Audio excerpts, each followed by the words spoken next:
하나님 감사합니다. 3월 첫 주가 되었습니다. 만물이 살아남을 느낍니다. 우리 교회에도 창조의 영, 생명의 영이 임재하셔서 죽어있는 것들이 살아나는 은혜를 사모합니다. 살려고 올라온 성도들 오늘 말씀으로 살려주시고 새 능력을 더딥혀 주시옵소서. 예수님의 이름으로 기도합니다. 아멘. 오늘 말씀은 고린도전서 1장 18절로 25절입니다. 십자가를 사랑하라 라는 주제로 말씀을 전하겠습니다. 개인적으로 오늘 설교를 잘하고 싶습니다. 제 능력이 아니라 하나님께서 도우셔서 제가 할 수 없는 설교를 하면 좋겠습니다. 여러분에게도 이 은혜가 여러분의 힘으로 들을 수 없고 하나님이 들려주시는 그런 말씀의 시간이 되면 좋겠습니다. 한번 따라해 주세요. 듣고 싶어요. 하나님 오늘 말씀이 들려지면 좋겠습니다. 이 마음으로 여러분도 들으시고 저도 하나님 능력을 구하며 말씀을 전하면 좋겠습니다. 사람들은 기쁨을 추구하죠. 기쁨을. 특별히 먹는 기쁨이 요즘 많은 사람들 붙잡는 것 중 하나죠. 그래서 먹방, 먹는 데는 전 세계 어디를 찾아갑니다. 또 사람들은 입는 기쁨을 좋아하죠. 그래서 명품 이런 거 사고 자기 꾸미는 거, 자기 사랑이죠. 쉬는 기쁨도 있습니다. 그래서 많은 사람들이 차를 사고 또 이 캠핑 뭐 이런 거 가죠. 요즘 차 꾸미는 캠핑카는 다마스래요. 다마스 뭐 몇십만 원 주고 사서 꾸려서 혼자 뭐 오지 다니고 그런 것입니다. 여러분은 어떤 기쁨으로 사십니까? 이 모든 기쁨을 한 단어로 줄이면 육신의 기쁨입니다. 그런데 우리 성도, 교회 다니는 분들은 우리의 기쁨은 육신의 기쁨이 아니죠. 먹고 입고 마시는 기쁨이 아니라 예배하는 기쁨, 교회 오는 기쁨. 여러분 교회 오는 게 기쁘십니까? 오는데 막 싸우고 불평 원망으로 오시지 않았어요. 난 교회 오는 게 제일 기뻐. 예배하는 이 기쁨. 여러분 예배의 기쁨이 있습니까? 3월에는 이 기쁨으로 사실 수 있는 여러분 되시면 좋겠어요. 제가 설교가 빠른가요? 중간에 아멘 할 기회를 드릴게요. 여러분은 예배하는 기쁨이 있으십니까? 아멘을 이렇게 하세요. 가르쳐 드렸잖아요. 아멘. 한번 해보세요. 예배하는 기쁨이 있으십니까?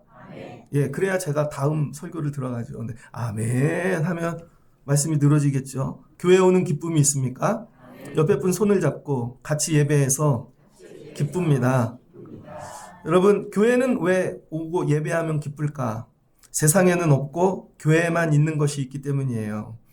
세상에는 절대 없고 교회만 있는 거. 그래서 교회가 우린 이게 있어야 하고 건물에도 세워놓죠. 뭐죠? 십자가입니다. 세상에는 십자가가 없고 교회에만 십자가가 있습니다. 근데 우리는 교회 예배하면서도 십자가가 뭔지 잘 모르지요. 그래서 여러분들이 내가 교회 다니는데 예배하는데 나는 십자가를 알고 있는가? 오늘 이 십자가가 여러분에게 들어가시는 시간이 되면 좋겠습니다. 오늘 말씀은 바울이 에베소에서 고린도 교회에 보낸 편지입니다. 바울이 고린도에 갔는데 2차 전도 때죠. 사도행전 18장을 보면 바울이 아테네 에덴에서 말씀을 전하고 고린도에 갑니다. 근데 고린도 사람들이 흉악해요. 흉측해요. 여러분 문신한 사람들 앞에서 밥 먹을 수 있으세요? 아니면 감옥에 갔다 왔는데 그냥 한두 번 갔다 온 분이 아니에요. 정말로 무서운 분들. 바울이 고린도에 갔는데 다 그런 사람만 있다는 거예요. 그래서 바울이 뭐라 그러냐면 하나님 못하겠어요. 여기서는 전도를 못하겠습니다. 바울이라고 다 전도하는 게 기쁘지 않았다는 거예요. 그랬더니 18장 9절에 사도행전 18장 9절 하나님이 밤중에 환상 가운데 찾아오셨습니다. 바울아 두려워하지 말며 침묵하지 말고 내가 너와 함께 있으며 어떤 사람도 너를 대적하여 해롭게 할 자가 없을 것이니 이는 이 성중에 내 백성이 많음이라 하시더라. 하나님이 있으라 그러는 거죠. 여러분 우리는 신앙생활을 내 힘으로 하는 게 아니라 하나님의 뜻을 가지고 하는 법을 배워야 됩니다. 누가 다 찬양하고 헌신하고 이런 자리 좋아하겠어요. 육신으로는 그게 다 싫죠. 근데 하나님이 하라 그러니까 여러분은 이런 음성을 들을 수 있습니까? 그래서 1년 6개월 동안 머물렀다는 거예요. 그리고 하나님의 말씀을 전하였더니 하나님이 그 고린도를 교회가 되게 하시더라. 그래서 내가 싫은데 할 수 없는데 하나님 말씀 때문에 감당하는 거. 여러분 이게 믿음 생활이고 예배라는 거예요. 그래서 고린도 교회를 세워놨는데 어떤 일이 생기는가? 바울이 에베소에 가 있거든요. 그리고 고린도 교회에 대해 소식을 듣는데 3장입니다. 3장에 보니까 고린도 교회 분쟁이 생겼다는 거예요. 3장 3절을 보니 너희는 아직도 육신에 속한 자로 너희 가운데 시기와 분쟁이 있으니 시기와 분쟁이 있대요. 또 1장을 보니까 1장 8절에 야 주께서 너희를 우리 주 예수 그리스도의 날에 책망할 것이 없는 자로 끝까지 경고하게 하시리라. 너희에게 책망할 게 있다는 것이죠. 책망할 게 뭐냐? 분쟁이라는 거예요. 시기, 질투. 교회라고 모였는데 이 사람들이 시기, 질투를 하죠. 그 이유가 뭔가 봤더니 나는 바울에게 난 사람이고 나는 아볼로에게 난 사람이고 표현을 뭐래? 낫다라고 얘기하죠. 그들이 나를 낳았다. 그 다음에 나는 바울에게서 낳았다 그러고 어떤 사람은 그리스도에게 낳았다 그래요. 그래서 파가 4개로 갈라지죠. 이 부분만 읽으면 친한 사람들끼리 모였거나 아니면 뭐 아볼로의 설교의 은혜를 받았거나 아볼로는 알렉산드리아 대학자잖아요. 설교의 은혜를 받았거나 아니면 베드로에게 은혜를 받았거나 그래서 파가 갈라진 걸로 생각해요. 근데 정확한 그 이유를 바울이 설명하고 있습니다. 1장에 보면 16절부터 15절부터 보면 바울이 얘기합니다. 내가 너희에게 세례를 베풀지 아니하였도다. 세례를. 아무도 나의 이름으로 세례를 받았다 하지 말지니라. 내가 세례를 준 사람은 스데반의 집 몇 사람 외에는 없다는 것이죠. 그러니까 이 교회의 갈등은 뭘로 생겼다는 거예요? 세례 때문에 생겼다는 거예요. 나는 베드로에게 세례를 받았어. 아볼로에게 세례를 받았어. 이거죠. 그래서 그들이 나를 구원했다는 거예요. 저 사람 때문에 내가 구원받고 나중에 지났더니 그렇게 세례받은 사람들끼리 뭐가 돼요? 파가 형성이 되어지는 것이죠. 파가. 그래서 바울이 얘기합니다. 17절에 예수님께서 그리스도께서 나를 보내신 이유는 너희에게 세례를 베풀려고 한 게 아니라는 거예요. 세례를. 세례 때문에 갈라놓기 위해 온 게 아니라 실은 세례보다 더 중요한 복음을 전하게 하기 위해 보냈다는 것이죠. 그러니까 우리는 믿음 생활하는데요. 갈라집니다. 여러 가지 이유로.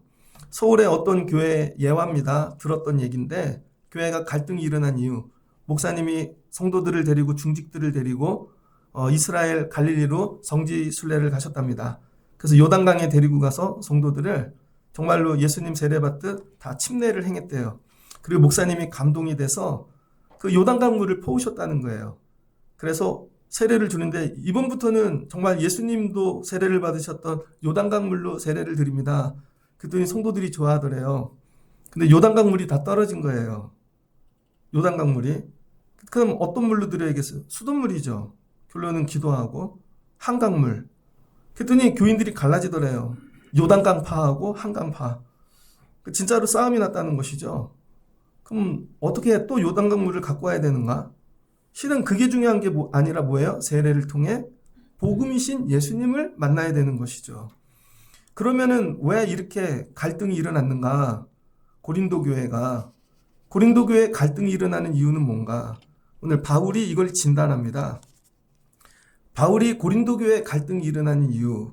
바울이 오늘 얘기하는데 자기 신앙을 한번 얘기합니다. 자기 신앙. 자기가 예전에는 어땠는지 디모데에게 고백합니다. 디모데전서 1장입니다. 디모데전서 1장 13절을 보면 내가 전에는 비방자요, 박해자요, 폭행자였다는 거예요. 언제? 율법만 가지고 살 때. 남 비방하고 율법으로. 율법이 잣대가 되니까 쟤는 그렇게 못해 하고 늘 비방하고 너는 또 왜 안 믿냐 때리고 박해하고 그리고 폭행도 행했다는 것이죠. 하나님 기뻐하는 줄 알고 긍휼도 없었다는 거예요. 자기는 그런 사람이었다는 것입니다. 그런데 자기가 왜 이렇게 변화가 되었는가? 디모데에게 설명을 합니다. 내가 언제부터 변화가 되었는가? 갈라디아서입니다. 갈라디아서에도 바울이 자기가 어떻게 신앙생활했는지를 쭉 얘기를 하면서 갈라디아서 2장 19절에 얘기합니다. 내가 예전에 율법으로 말미암아 율법으로 살았는데 이제 율법에 대하여 내가 죽었나니 이는 하나님에 대하여 살려 함이니라. 율법을 죽이고 새롭게 살았다는 거죠. 어떻게? 내가 그리스도와 함께 십자가에 못 박혔나니. 바울이 십자가에 어떻게 돼요? 자기가 못 박히는 경험이 있었다는 거예요. 십자가를 바라보고 그걸 묵상하고 아는 게 아니라 십자가를 보는 사람이 아니라 십자가에 못 박혀서 자기가 죽었다는 거예요. 그랬더니 이제는 내가 사는 것이 아니요 오직 내 안에 그리스도께서 사는 것이라. 이제 내가 육체 가운데 사는 것은 나를 사랑하사 나를 위하여 자기 자신을 버리신 하나님의 아들을 믿는 믿음 안에 사는 것이라. 자기가 어떻게 됐다는 거예요? 십자가에 한번 못 박혀 죽은 경험을 했다는 것이죠. 그랬더니 자기를 살려주시더래요. 자기를.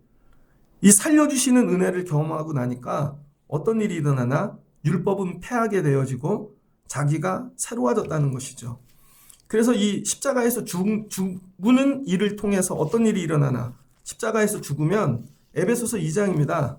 자기가 십자가에서 죽었더니 예수 그리스도께서 나와 하나가 되셨다는 거예요. 예수 그리스도와 피로 가까워졌느니라. 그는 우리의 화평이신지라. 둘로 하나를 만드사 원수된 것 곧 중간에 막힌 담을 자기 육체를 허시고 우리로 화평하게 하셨다는 거죠. 그래서 십자가로 이 둘을 한 몸으로 하나님과 화목하게 하려 하심이라. 원수된 것을 십자가로 소멸하시고 십자가로 예수님과 하나 됐다는 것이죠. 그럼 어떤 일이 일어나는가? 예수님이 내 안에 들어오셨어요. 바울이 이제. 그러니까 바울이 이제는 육으로 사는 게 아니라 예수님 마음으로 살게 되어지죠. 그래서 고린도전서 2장을 보면 2장 이렇게 십자가를 통해 못 박히신 십자가를 통해 내가 살게 되었더니 어떤 일이 일어나나 하나님의 능력이 뭔지 알게 됐다는 거예요. 하나님의 능력. 그 다음에 하나님이 지혜를 주셨다는 거예요. 그 다음에 성령이 일하시기 시작했다는 거예요. 영적인 사람이 됐다는 거죠. 그래서 영적인 걸 분별하게 됐다는 것이죠. 그러니까 영적인 사람이 된다는 건 공부하고 깨닫고 많이 묵상해서 되는 게 아니라는 거예요. 이건 여러분의 착각입니다. 영적인 사람이 되기 위해선 육이 죽어야 되는데 이건 여러분이 묵상하고 금식하고 여러분의 육신을 통제해서 죽이는 게 아니라 십자가에 나를 달려 피 흘려 죽게 만들어야 된다는 것이죠. 그럼 십자가에서 죽었어요. 그랬더니 어떤 일이 일어나는가? 2장 15절에 이걸로 인하여 내가 영적인 걸 이제 분별하게 되었고 그랬더니 신령한 자가 되었고 신령한 자가 되었더니 그리스도의 마음을 가지게 됐다는 거예요. 그러니까 그리스도의 마음을 가진다는 건 여러분이 기도하고 예수님 마음 주세요. 막 뜨거워져서 예수님 마음이야. 아니라는 거예요. 진짜 예수 그리스도의 마음을 갖기 위해서는 십자가에 못 박혀서 죽는 경험을 해야 돼요. 그럼 죽는다는 건 진짜 피 흘림인 거죠. 그 피를 흘리면서 그리스도가 피 흘린 걸 나도 경험하고 그럴 때 주님이 막힌 담 육체로 막혀있던 걸 헐어주시고 하나가 되어지게 하시는 거죠. 그래서 여러분 십자가에 죽었다 산 걸 뭐라 그래요? 거듭남. 그래서 이 땅에 살면서 십자가에 매일 나를 죽이는 삶을 사는 것이죠. 그래서 바울이 고린도전서 15장에서 이렇게 얘기합니다. 31절 형제들아 내가 그리스도 예수 우리 주 안에서 가진 바 너희에 대한 나의 자랑을 두고 단언하노니 나는 날마다 죽노라. 뭐라고요? 날마다 죽는데요. 십자가에 매일 피 흘린다는 것이죠. 그랬더니 어떤 일이 일어나는가? 여러분 주님께서 나를 살리시는 일을 경험하게 된다는 거예요. 예수님은 이 십자가에서 죽으셔서 살아나신 첫 열매가 되셨고 나는 날마다 죽음으로 새 사람이 되어지는 것이죠. 그러니까 십자가가 있는 교회는 어떤 교회예요? 십자가에 날마다 못 박혀 죽는 성도가 생기는 교회인 것이죠. 근데 고린도 교회는 바울이 오늘 진단하는데 뭐가 없어요? 다 있는데 십자가가 없는 거죠. 십자가를 보고 십자가 밑에 모이기는 했지만 실제로는 십자가가 없는 교회예요. 그러니까 뭐가 돼요? 바울 붙잡고 베드로 붙잡고 사람 붙잡죠. 이렇게 사람을 붙잡으면 어떤 일이 일어나는가? 이 사람들이 왜 분열해요? 자기를 자랑하니까. 난 바울에게 받았다니까. 자랑이죠. 그래서 4장 7절을 보니까 누가 너희를 남달리 구별하였느냐. 자기들을 구별하고 자기를. 너희들이 왜 자랑하느냐. 그래서 여러분 자랑하게 되어진다는 거예요. 자랑. 또 3장 21절 보니 그런즉 누구든지 사람을 자랑하지 말라. 그래서 십자가를 경험하지 못한 사람들의 특징이 뭐냐면 자랑이 많다는 거예요. 자랑이. 그래서 한동안 여러분 제가 클 때 92년도에 어떤 일이 생겼냐면요. 갑자기 로고가 등장하기 시작했습니다. 로고. 예전엔 로고가 없는데 그래서 로고를 만들면 똑같은 건데 고급지게 바뀌는 거죠. 원래는 럭키 금성이었거든요. 저희 클 때는 럭키 금성. 럭키 금성 그러더니 LG로 바뀌었어요. 럭키 금성 약자잖아요. 그러더니 L자하고 G자를 붙여서 웃는 얼굴을 만들더니 사랑해요 이렇게 바뀌었죠. 다 바꿉니다. 삼성도 삼성 아파트였는데 갑자기 레미안으로 바꿔요. LG도 바꾸고 그러더니 다 로고들이 나오기 시작합니다. 실제 이름은 되게 후졌는데 로고를 만들어서 고급지게 만드는 거죠. 그걸 뭐라 그래요? 이미지. 그 다음부터는 이미지로 만드는 세상. 고급진 이미지를 만드는 거죠. 그러면 값이 올라가고 막 이렇게. 그걸 뭐라 그래요? 자랑. 교회들도 이미지를 만들기 시작했습니다. 홈페이지들을 이쁘게 꾸미고 목사님들 뭐 경력을 막 그래서 별거 다 적어놓고 이런 거죠. 우리 교회 자랑할 게 많아. 우리 교회는 자랑이 많아. 이미지를 만드는 거죠. 이미지를 만든다는 건 뭐예요? 가릴 것도 많다는 것이죠. 자랑할 게 있다는 건 감출 것도 있다는 거예요. 그래서 교회 안에 자랑하는 분들이 이렇게 보면 감출 거를 가리려고 자랑을 오히려 많이 하죠. 그래서 자기를 이미지를 좋게 만드는 거예요.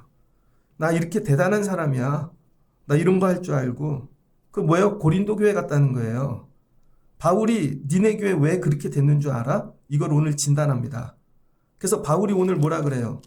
내가 너희에게 전할 건 세례도 아니고 사람도 아니고 오직 예수 그리스도, 그리스도의 십자가뿐이라는 것이죠.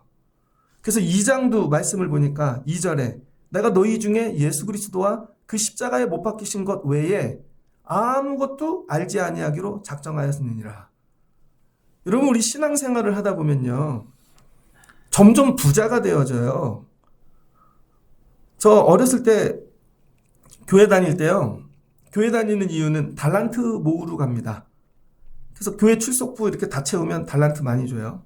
성경 암송하면 달란트 주고 친구 전도하면 전도는 대박이죠. 1달란트 주던 걸 막 전도하면 100달란트 줘. 저도 개척교회 할 때 애들 꼬시는 방법이 달란트를 많이 줘요. 그래서 이거 모으면 핸드폰도 바꿀 수 있다. 막 영화도 보러 간다. 그럼 애들 막 옵니다. 실제로는 예수 때문에 오는 게 아니고 달란트 때문에 오죠. 그런데 여러분 달란트를 다 뺏었다고 생각해봐요. 교회 안 올걸요? 집회 개혁을 하듯 갑자기 다음 달 달란트 없어? 그럼 애들이 그럼 이거 뭐예요? 쓰레기 된 거야? 그럼 교회 안 온다니까요 여러분. 그 다음에 중고등부 가면 누구 때문에 와요? 이성 때문에 오죠. 난 저 여자애가 참 좋아. 말은 못하겠는데. 그래서 찬양할 때 걔만 봐. 기도할 때도 걔 생각만 해. 막 남자 여자 서로. 그래서 뭐 서로 물어봐요. 쟤는 어느 도서실 다녀? 실은 예배 때문에 오는 게 아니에요. 그러다가 대학교쯤 가면은 그 다음 교회 왜 와요? 진로를 위해 오죠. 기도하면 하나님이 직장을 열어주실 것 같고 그 다음에 결혼하면 자녀 때문에 오고 나이가 들면 이제는 외롭고 힘들고 신앙이 없으면 안 될 것 같고 그런 거죠. 근데 신앙생활을 해보니까요 이렇더라고요. 저희 어렸을 때는 흙장난을 많이 했거든요. 고무신 신어보셨습니까? 전 고무신 신어봤는데 고무신을 뒤집으면 탱크 모양이 돼요. 그럼 그걸 모래에다가 막 밀고 막 탱크 놀이도 하고 그러다 모래를 싸가지고요. 거기다 막대기를 하나 딱 꽂고 가위가위보를 하면서 흙빼기를 시합합니다. 가위가위보. 그리고 흙이 그 막대기 마지막 무너지는 놈이 한 대 맞는 거죠. 그럼 가위가위보 하면 조금씩 빼요. 처음에 우리 신앙생활은요. 하나님이 여러분에게 다 막 채워주시는 것 같아요. 물질도 주시고 건강도 주시고 대학생들 얼마나 좋아요. 니들은 기도 안 했는데 엄마 아빠가 작년도에 금식하고 새벽기도 죽으라고 기도해서 이번에 대학 갔잖아요. 애들은 교회 안 옵니다. 엄마가 아빠가 기도하지. 왜? 본인들 욕심 때문에. 그 정도는 애들이 해줘야 본인들이 살잖아요. 애들이 거기 못 가면 막 죽겠다 그러죠. 애들은 문제 없는데. 이런 거예요 여러분. 근데 오늘 하나님이 다 치워. 건강도 가져가셔. 물질도 가져가셔. 애들도 치우시네. 의지하던 형제들도 치우시고. 마지막에 여러분 쓰러지는 거죠. 그때 내 신앙생활의 중심에 뭐가 있는지가 나온다니까요. 내 신앙생활의 중심에 뭐가 있는지 하나씩 다 치우신다고요. 여러분 되게 찬양을 좋아하는 찬양 빼버리시면 교회 오실 거예요? 아니면 사람이 좋아하는데 그 사람이 안 와? 아니면 뭐 물질이 어려움을 당했어? 바울이 이거죠. 자기가 고린도까지 갔는데 하나님이 하나씩 다 치우시더라. 그리고 마지막에 뭐가 남나 봤더니 마지막은 십자가와 예수님만 남더라. 다 빼고 딱 그 중심의 십자가 예수 그리스도. 이게 남을 수 있나. 그게 오늘 주보 이미지입니다. 주보 이미지에 예수 그리스도의 면류관과 십자가. 여러분 신앙생활은 다 빼면 뭐가 남아요? 난 우리 애들이야. 난 얘네 쓰러지면 난 어떤 분은 건강 있죠. 건강에 막 나 이거 다 쓰러지면 아니에요. 어떤 분은 일터고 난 이거 끝나면 다 치웠는데 마지막에 뭐가 있나. 바울이 얘기하잖아요. 예수 그리스도 십자가 외엔 없다는 거예요. 이게 진짜 교회죠. 다 뛰어나 보면 안 되니까요. 그래서 세상엔 없고 교회만 있는 거. 예수 그리스도와 십자가. 여러분에게 이게 있습니까? 예수 그리스도와 십자가가 없으면 육신을 자랑한다고요. 내가 했던 거, 공로. 내가 이만큼 했고, 내가 예전에 교회에서 이런 일을 했고, 예전에 장로님 한 분이 등록을 했습니다. 거맘에 사시는 분인데 서울 미아리에서 내려오셨어요. 그러더니 거맘에서부터 여기 우리 교회까지 모든 교회를 새벽기도를 다 가보셨대요. 그 가본 중에 우리 교회 새벽기도가 제일 좋아서 등록을 하셨습니다. 그러더니 자기 얘기를 하더라고요. 아들은 카이스트고 하나는 뭐 어디 서울대를 나왔고 카이스트 나온 애는 여기 영어학원을 차릴 거고 자기가 서울 미아리에서 10몇 층짜리 교회를 건축하는 위원장을 했고 막 그리고 이명서까지 다 해갖고 갖고 오셨어요. 그러다가 우리 교회 한 2주 나오더니 이런 거죠. 자기가 이 교회에 있어 보니 자기가 일을 다 해야 될 것 같은 거죠. 느낌에. 자기가 또 여기를 어떻게 해야 돼. 내가 이거 하려고 여기 왔나. 그러더니 이렇게 얘기하셨어요. 시골에 농사지로 가신다고. 가수원이 있어서 다음 주에 길 건너에서 만났는데요. 거짓말하고 나가신 거죠. 아니 교회를 오는데 누가 일하라고 불렀나? 다른 거 아니죠. 뭐 때문에 오는 거예요? 예수 그리스도 십자가. 하나님께서 오늘 고린도 교회에 원하시는 거 너네 교회 십자가와 예수 그리스도가 있느냐? 이 얘기인 것이죠. 그게 없으면 뭐 한대요? 망한다는 거예요. 그게 없으면. 그러면 바울은 예수 그리스도와 이 십자가를 어떻게 경험하게 되었는가? 처음에는 어떻게 했어요? 다메섹에서 예수님 만났잖아요. 그래서 갈라디아서를 잘 읽다 보면요. 자기가 예수님을 만났던 과정들을 다 정리를 해놨습니다. 여러분도 그런 정도 쓸 수 있으셔야 돼요. 그런데 처음에 바나바를 붙여주셨죠. 바나바 하나님이 띄셨잖아요.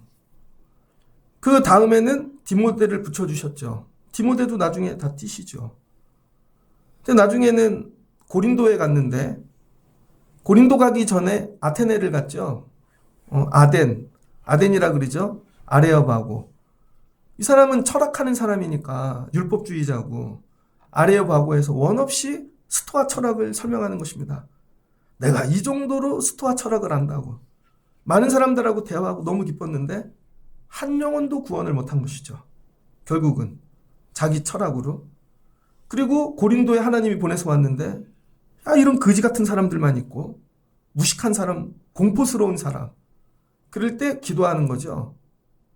그랬더니 여러분 갱그리아에서 바울이 어떻게 돼요? 머리를 깎고 다시 자기를 제물로 드리죠. 그러니까 고린도에서 뭘 했냐면 십자가를 경험한 것입니다. 자기가 죽는 거. 십자가에서 자기가 죽어봤더니 그 다음에 뭐가 열려요? 영안이 열리는 거죠. 영이 열리고 분별할 수 있게 되고 하나님의 능력이 뭔지를 깨닫게 되어집니다.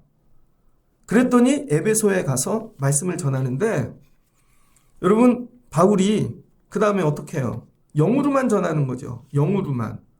그 나중에 말씀을 보면은요. 바울이 안디옥에 갔는데 야 내가 이거 되게 힘들어. 근데 이거 내 힘으로 안 된다는 것이죠. 근데 오직 예수 그리스도 주시는 능력만 가지고 감당하게 되었다는 거예요. 그럴 때 이 에베소 교회가 세워지게 되었더라. 바울이 십자가를 어떻게 해요? 바라만 본 게 아니라 그걸 연구한 게 아니라 짊어진 게 아니라 실은 그 안에서 죽었다가 한번 살아난 것이죠. 여러분은 십자가를 짊어는 지고 계십니까? 아니면은 십자가를 한번 달려는 보셨습니까? 십자가를 지는 이유는 뭐예요? 내가 죽으려고 지는 거죠. 예수님이 십자가를 진 이유는 거기서 죽으려고. 십자가를 지고 이거죠. 네가 죽어. 이게 아니라 여러분이 제일 미워하는 사람을 십자가에 달려가고 너 여기서 죽어라 이게 아니라 내가 죽으려고. 십자가를 지우는 이거예요. 내가 죽으려고. 그럼 그 십자가를 통해 내가 죽어보는 피 흘림을 통하여 예수님을 경험하는 것이죠. 그리고 살아나면 내가 예수님처럼 변화되어지는 거예요. 그래서 바울이 얘기합니다. 야, 육신으로 연합하는 자는 뭐예요? 육의 사람이 되어지는 것이고, 그 다음에 하나님과 십자가로 영으로 하나 되는 사람은 하나님과 영적으로 같아진다는 것이죠. 그래서 오늘 바울이 이 고린도 교회를 향해서 너희들의 문제는 십자가가 없다는 거예요. 십자가. 제가 예전에 교육전도사를 할 때요. 저보다 나이 어린 전도사님이 있었습니다. 1살 어린. 근데 그 전도사님은 제가 볼 때 허풍이 세요. 말이 그냥 너무 잘해. 그래서 제가 교회 이렇게 다니면서 저보고 늘 형님, 형이라고 부르지 마. 교회니까 전도사님이라고 불러고. 맨날 와서 팔짱 끼고 형님 그랬거든요. 그렇게 얄밉더라고요. 너무 얍삽해 보이고. 근데 설교도 막 이렇게 세상적으로 하는 것 같아요. 근데 어느 날 뭐 수련회인지 어디를 갔다 오다 차를 같이 탔습니다. 얘기를 하더라고요. 자기가 왜 전도사가 됐는지. 그러니까 왜 이렇게 깊이가 없어 보이는지를 얘기를 하는 거예요. 자기네 아버지가 자기 초등학교 때 중풍으로 쓰러지셨답니다. 아버지가. 그래서 지금까지 누워 계시대요. 그래서 한 사람이 붙어서 대소변을 다 받아내야 되는 거예요. 자기는 초등학교 때부터 아버지가 누워있는 걸 보고 컸다는 것이죠. 그런데 어머니가 아들 둘을 길렀는데 자기가 일반 대학을 다니다 이제 취업을 해야 되는데 은혜를 받아서 목회를 해야 되겠다. 그러고 전도사로 온 거예요. 전도사로 왔는데 그 가정을 책임질 사람이 없잖아요. 그랬더니 동생이 군대를 가더니 장교로 말뚝을 박더래요. 그래서 장교가 그 동생이 그때 중인가 그랬는데 그래서 동생이 가정을 책임지고 자기가 전도사가 된 거죠. 이 듣기에 되게 힘들겠다 이 정도죠. 그런데 자기 꿈이 있대요. 하나님께 서원한 게 있고 그러면 자기는 이민 목회를 하고 싶다는 거예요. 이민 목회. 그래서 이 해외에 나가서 힘들고 어려운 분들, 그래서 내가 아버지는 어떡하고 형제들은 어떡하고 물었죠. 그랬더니 자긴 그래도 이민 목회를 간대요. 그렇게 부르심을 받았다는 거예요. 그래서 속으로 네가 무슨 이민 목회를 가, 영어도 못하고 네 형편에 무슨 유학을 가고. 그런데 기도를 하더라고요. 그러더니 1년 있다가 결혼을 하는데 미국 여자하고 결혼을 하는 거예요. 1년 사이에 무슨 일이 있었냐면 그때 2000년 초인데 월드컵 전에 채팅하는 게 막 생겼거든요. 근데 한 분하고 채팅을 했다가 그 여자분하고 결혼을 하게 됐어요. 근데 알고 봤더니 한국 여자인데 미국 분이에요. 미국 국적을 가진. 그래서 한국에 잠깐 나와서 어학원 같은 데 아르바이트를 하는 동안 채팅을 하면서 사귄 거죠. 그래서 진짜 미국 사람하고 결혼을 한 거예요. 미국에 갔습니다. 이제 소식이 들려오는데 동부로 가갖고 가정집에서 되게 가난하게 사는 것이죠. 가자마자 뭐 교회가 열리는 게 아니잖아요. MDB 대학원도 공부를 해야 되고. 그런데 장인어른이 교회를 안 다니는 거예요. 그래서 제일 먼저 기도한 게 뭐냐면 하나님, 우리 장인어른이 하나님을 만나면 좋겠습니다. 그래서 하루는 장인어른에게 아버님 기도 제목이 뭐예요? 하고 물었대요. 그랬더니 아버님이 하시는 일이 뭐냐면 남의 땅, 여러분 막 이렇게 헬기로 뭐 농약 뿌리고 그런 큰 옥수수밭 같은 거 있죠. 밀밭. 그런 거 관리하는 농사 짓는 그런 분이었어요. 관리자. 그랬더니 자기도 저런 농지 하나 갖는 게 꿈이었대요. 그랬더니 그 목사님이 이렇게 얘기했대요. 아버님, 성경에 보면 여리고성이 나오는데요. 안 무너질 것 같은데 매일 아침마다 돌면서 기도했더니 하나님이 무너뜨려 주시더라. 아버님도 농사만 짓지 마시고 그 밭을 돌면서 매일 기도를 해보세요. 그리고는 말씀을 드렸더니 아버님이 진짜 농사를 지으면서 트랙터로 돌면서 기도를 했대요. 하나님, 저도 이만한 농지를 주세요. 그리고 한 달 정도 지났는데 아버님이 연락이 왔습니다. 백인 주인이 그 땅을 정리하고 다른 사업을 하려고 그러는데 당신이 한번 맡아서 해보라고. 그래서 농지가 생겼다는 것이죠. 예수 잘 믿으면 복 받네. 뭐 그런 얘기가 아닙니다. 그랬더니 그 아버님이 하나님을 알게 된 것이죠. 그러면서 야, 기도해야 되겠구나. 이제 거기까지 간 거예요. 그러다가 이 목사님이 이 서부에서 온천 지역이 있습니다. 팜 스프링스라고. 그 지역에 교회가 났는데 부임을 하게 되었습니다. 그런데 한인교회인데 너무 작아요.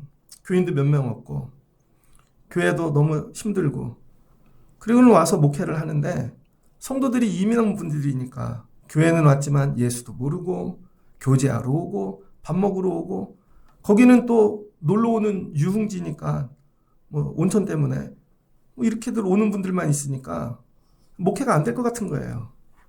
그런데 인간의 눈으로는 교회부터 건축해야 될 것 같고 건물이 있어야 될 것 같고 그리고 목사님이 기도를 하는 거죠. 하나님 저희 건물을 주세요. 건축을 해야 될 것 같아요. 근데 하나님께서 그러시더래요. 건물이 중요한 게 아니라 너희 성도들은 예수를 먼저 만나야 된다고. 예수를 먼저 만나는 게 더 중요해. 그래서 목사님이 그걸 놓고 기도를 하셨대요. 하나님 어떻게 해야 우리 성도들이 예수님 만날까요? 그러다가 하나님이 주신 지혜가 뭐냐면 야, 한 명도 빠지지 말고 온 성도들이 단기 선교를 가봐. 그래서 목사님 부임 1주년 기념으로 전 교인을 데리고 준비하고 멕시코로 선교를 갔답니다. 어린아이로부터 뭐 작년까지 몇 명 안 되는 교인을 데리고. 그래서 선교지에 가갖고 한 게 뭐냐면 피딩이죠. 음식 먹이고 사탕 주고 율동해 주고 뭐 그런 거 하고 있는 거예요. 그런데 공터가 있는데 넓어요. 근데 그 공터 뒤에는 이 바닥만 공구리를 쳐놓고 그 이 철심이 나와 있는 기둥처럼 그런 건물을 짓다 만 데가 있는 거죠. 그 앞에서 전도를 이렇게 하고 있는데 한 분이 찾아오시더래요. 그러더니 실은 여기가 원래 교회인데 짓다가 못 짓고 이렇게 골조만 올리고 지금 어려움을 당하고 있다고. 그러면서 자기가 이 교회 목사라고. 그 사연을 듣는데 막 눈물이 나더래요. 그리고 돌아온 거죠. 그리고 돌아왔는데 성도분들도 그 얘기를 듣고 여러 사연을 들으면서 다녀와서 이런 마음이 드는 거예요. 우리가 그 교회를 지어주면 좋겠다. 우리가 그 교회를. 그런데 자기네 교회도 어렵잖아요. 그래서 자기네들이 최선을 다해 뭐 물건도 팔고 바자회도 하고 헌금을 해서 이게 환율 차이가 있으니까 달러하고 멕시코 돈하고는 또 차이가 있죠. 그래서 이 교회를 지어주셨다는 거예요. 마무리 공사를. 그리고 1년이 다 돼서 그걸 짓고 입당 예배가 있어서 다녀온 거지요. 그랬더니 그 지역에 야, 되게 어려워서 교회가 힘들고 못 짓는데 하나님이 지어주신 거죠. 그건 누가 지은 거예요? 사람이 지은 게 아니라 멕시코 사람들 입장에서 보면 하나님이 어느 날 선교하는 사람들을 보내서 감동을 줘서 하나님이 지어주신 거죠. 하나님이. 그러니까 멕시코 사람들 입장에서는 아, 성전은 하나님이 지어주시는 거구나. 이런 은혜를 받은 거예요.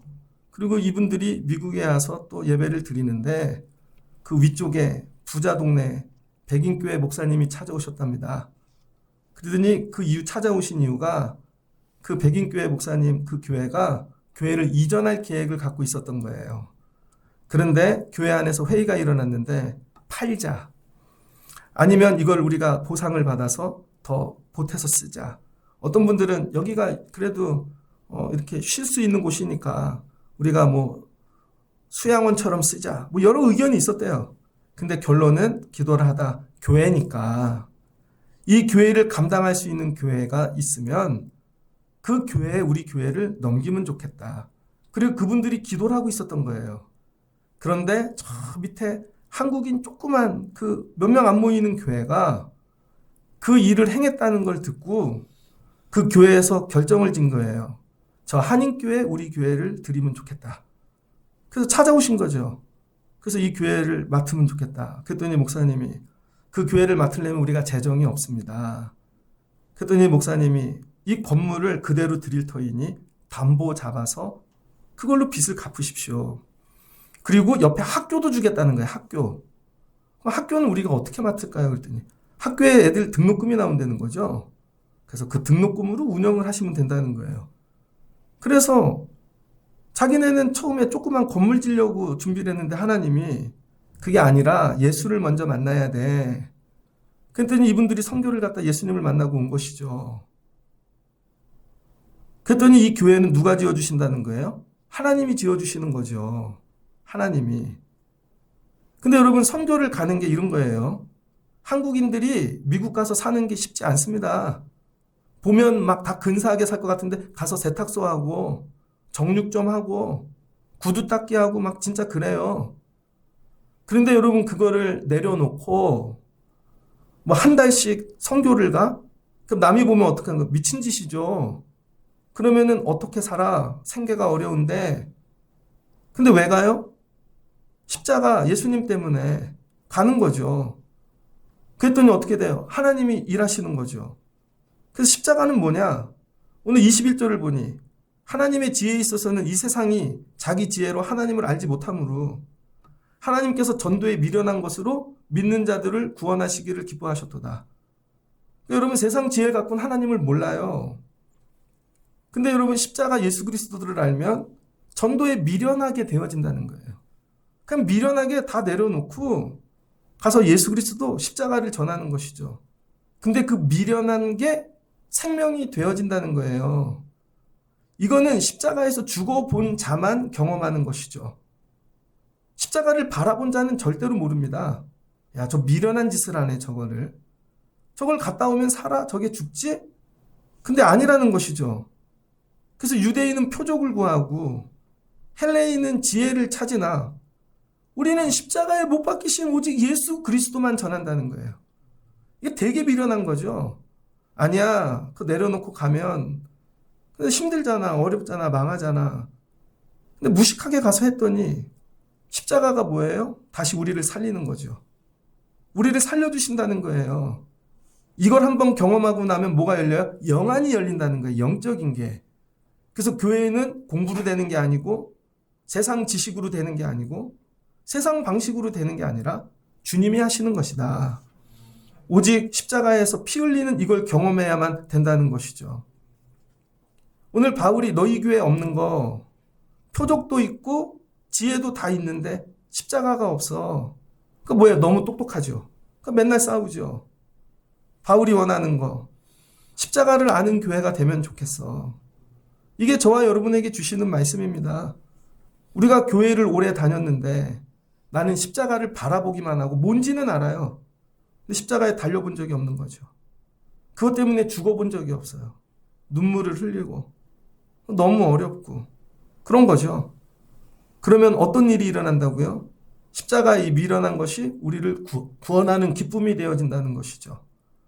하나님의 어리석음이 사람보다 지혜롭고 하나님의 약하심이 사람보다 강하니라. 잘 보세요. 건물을 살려면 돈을 모아야죠. 차라리 건축 헌금을 걷고 야 이렇게 해서 은행에서 그러면은 짓는 거잖아요. 이건 세상 지혜잖아요. 근데 그걸 갖고 선교를 하고 남을 어려운 데를 도와? 세상 논리는 도저히 이해가 안 돼요. 근데 하나님이 하시잖아요. 하나님이. 그 십자가를 경험한 교회. 십자가가 없는 교회. 완전히 다르죠. 저는 우리 사랑하는 여러분들이 십자가를 보는 분들이 아니라 십자가를 경험하는 분들 되면 좋겠습니다. 그럼 어떤 일이 일어나요? 십자가를 사랑하게 된다는 거예요. 여러분 십자가는 예수님이 못 박히신 걸 봐갖고 나를 위해 피 흘리셨어 해갖고 그걸 사랑하는 게 아니라는 거예요. 근데 여러분은 그렇게 사랑하죠. 엄마가 나를 위해 피 흘리셨어. 나를 위해 죽으셨어. 그래서 내가 엄마를 사랑해. 이런 게 아니라는 거예요. 십자가를 사랑하는 이유는 내가 죽어봐서 나도 피를 흘려 봤는데 하나님이 살려주셨기 때문에 그 십자가를 사랑하는 거죠. 내가 죽어봐서 사랑하는 거예요. 어제 말씀을 준비하다 어떤 영상을 봤어요. 중국에 거의 120살 먹은 할머니가 있는데 딸이 80 몇 세예요. 둘이 앉아있는데 비슷하더라고요. 120살 먹은 할머니가 80한 9세쯤 된 할머니에게 사탕을 주더라고. 너 먹어. 너무 아름다워요. 예전에 들은 그 기사에 난 내용입니다. 어떤 아버지가 있는데 자식을 길러요. 근데 애가 초등학교일 때부터 아빠가 간에 이상이 왔어요. 간이 아픈 거죠. 근데 애가 고등학교 입학할 때쯤 아버지가 쓰러진 거예요. 근데 형제들 중에 아무도 안 도와줘요. 이제는 치료가 아니라 이식을 해야 되는 단계가 왔습니다. 얼굴이 시커매지고. 근데 형제들 중에 이게 맞는 분이 있는데 아우 띄워주면 나도 죽지, 우리 애도 어린데. 아무도 안 해주는 거죠. 아버지가 죽게 되었습니다. 근데 애가 고3이 됐어요, 아들이. 고3이 되면 뭐예요? 수험생이잖아요. 근데 애가 아버지 몰래 의사를 찾아간 거예요. 저를 검사해 주세요. 근데 의사가 야, 네 DNA가 아버지하고 맞는다. 아들이 그런 거죠. 제 간을 잘라 아버지에게 이식하고 싶습니다. 살 수 있을 정도를 남기고 다 잘라서 이식을 하는데 아버지한테 얘기를 안 한 거야. 기증자가 나타났습니다. 그리고 나 이식하고 눈을 떴더니 옆에 아들이 누워있네요. 아들이 자기 간을 잘라 아버지를 살렸어요. 난 아버지한테 그렇게 할 수 있는가? 아버지가 살았는데 이 아들이 얼마나 귀하겠어요. 근데 아들은 곧 대학교도 못 가고.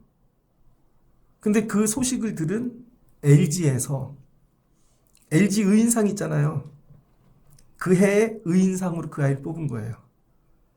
그랬더니 대학도 보내주고 졸업하면 우리 회사에 취직도 시켜주고. 여러분 그 상이 귀한 게 아니라 그 피 흘림을 아는 거죠. 난 이걸 사랑해. 이걸 죽어본 자의 경험. 내가 주를 위해, 교회를 위해 피 흘리고 죽으면 그때 남들이 어리석은 것 같으나 하나님께서 말할 수 없는 하늘의 은혜로 그게 뭐야? 하나님의 능력인 것이죠. 이 지혜가 나에게 있는가? 이 지혜가. 저는 우리 교회 성도 여러분들이 이런 지혜를 가진 분들이 되면 좋겠습니다. 그러니까 남들이 보면 야, 저 일을 왜 하나? 저거 힘든데 저걸 왜 짊어지나? 저 땐 저걸 해야지. 사랑하는 거죠. 십자가의 능력을 경험해서. 한 가지 예를 하고 말씀을 마치고자 합니다. 서울의 어느 교회는 새벽 기도회를 열심히 드리는 교회가 있습니다. 가끔 그 말씀을 듣다 보면 도전을 받아요. 저도 새벽 예배 하지만 뭐 사대문 안에 있는 교회인데 새벽 예배를 용인에서 온대요. 그것도 자가용이 아니라 버스 타고. 용인에서, 어떤 분은 일산에서, 어떤 분은 안양에서. 최고로 멀리서 오는 사람이 누구냐면 부산에서 오는 청년이 있다는 거예요. 새벽 예배를. 그리고 와서 출근을 한대요. 철야도. 물론 새벽 예배는 가끔 빠질 때가 있대요. 철야는 죽어도 안 빠진대요. 부산에서. 자가용으로 운전하면서. 그 목사님이 물었대요, 한번. 야, 너 힘든데 부산에서 오냐? 했더니 목사님, 저는 예배가 생명입니다. 그랬더니 목사님이 어느 날 은혜가 돼서 자기도 모르게 강대성에서 얘기를 한 거예요. 여러분 새벽 예배하는 거 힘드시죠? 철야 오는 것도. 부산에서 오는 청년이 있습니다. 그 얘기를 한 거죠. 예배가 생명이라고. 끝났어요. 근데 그 청년은 직장도 되게 힘들어요. 결혼도 못했어. 근데 그 얘기를 듣더니 어떤 장로님이 찾아오셨대요. 그 청년 핸드폰 번호 가르쳐달라고. 우리 직장에서 내가 데려가겠다고. 그랬더니 조금 있다 어떤 권사님이 찾아오시더래요. 그 교회에서 제일 뭐 귀한 집이겠죠. 여자 권사님이 오더니 사진도 필요 없고 핸드폰 번호만 가르쳐달라고. 왜요? 그랬더니 사이 삼고 싶다고. 또 다른 분이 찾아오시더래요. 여러분 십자가에서 죽으면 하나님께서 세상 지혜로 할 수 없는 일들을 행하시는 것이죠. 그럼 뭐 그것 때문에 결혼하고 직장 그런 얘기가 아닌 거 아시죠? 오늘 고린도 교회를 향하여 야, 너네 어떻게 맨날 너네 자랑만 하고 있냐? 나 누구한테 받았고 누가 스승이고 내가 이런 일을 했고 은사는 또 되게 많아요. 방언도 잘해. 환상도 봐. 별걸 다 해요. 근데 십자가가 없는 것이죠. 그 교회가 맨날 분란만 일어나는 거예요. 은사를 받을수록, 예언을 할수록. 십자가에서 죽어봐. 그러면 새 지혜를 주실걸? 새로워질걸? 그럼 그걸 붙잡고 끌어안고 울게 될걸? 그럼 하나님 뭐예요? 살려주신다는 거죠.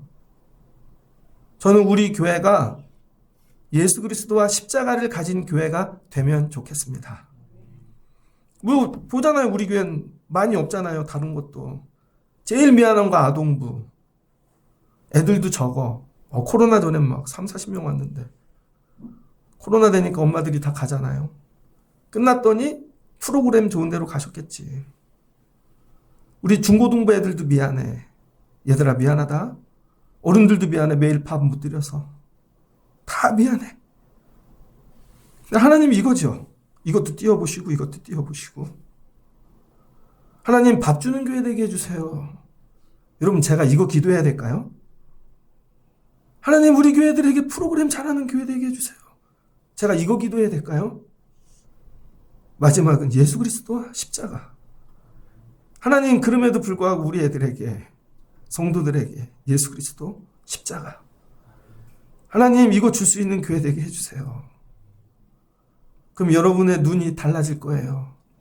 영안이 달라지고 다른 게 없어도 이걸 가진 교회 소망합니다.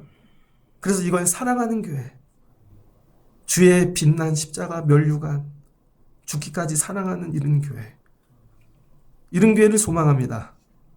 저와 여러분이 십자가를 사랑하실 수 있는 교회 성도 가정 되시기를 주의 이름으로 축복합니다. 이게 뭐가 된다고요? 한번 따라해 보세요. 하나님의 능력, 하나님의 지혜. 사람들이 보면 어리석은 거죠. 그 시간에 새벽 예배 가고 그 시간에 그걸 하고. 왜 하니? 십자가니까. 그럼 살려주시니까. 이걸로 영안이 열려지시는 그리스도의 마음을 닮아가시는 여러분들 되시기를 주의 이름으로 축복합니다. 같이 기도하겠습니다. 좋으신 하나님 감사합니다. 바울이 힘들지만 하나님 말씀 때문에 고린도 교회를 세웠습니다. 그랬더니 그 교회가 복을 많이 받았습니다. 바울도 베드로도 아볼로도 많은 이들이 왔다 갔습니다. 세례를 주었더니 그들이 파가 되었습니다. 분쟁합니다. 거기다 기도하였더니 성령도 받아 예언도 합니다. 방언도 합니다. 환상도 봅니다. 그런데 그 교회에 없는 거 예수 그리스도의 십자가. 십자가에서 죽어본 적이 없네요. 그러니 세상식으로 늘 분쟁하고 싸우죠. 그래서 하나님이 바울을 통하여 잘 가르쳐. 다 띄고 예수 그리스도 십자가만 가질 수 있게. 그리고 거기서 죽으면 하나님께서 능력을 주셔. 그게 미련한 것 같지만 하나님께서 거기서 지혜를 주셔. 그럼 신령한 자가 돼. 그럼 예수님과 하나가 되고 그리스도의 마음을 갖게 되는 것이지. 아이들이 공부하는 일이 힘들지요. 근데 예배합니다. 그 십자가가 될 때 하나님께서 지혜 주실 줄을 믿습니다. 우리 어른들이 예배하는 일이 힘들죠. 그래도 십자가 붙잡고 예배하면 하나님이 능력으로 세워주실 줄을 믿습니다. 이런 생명의 소망이 오늘 예배하고 내려가는 모든 성도들 가정에 아이들에게 임하기를 주의 이름으로 축복합니다. 예수님의 이름으로 기도합니다. 아멘.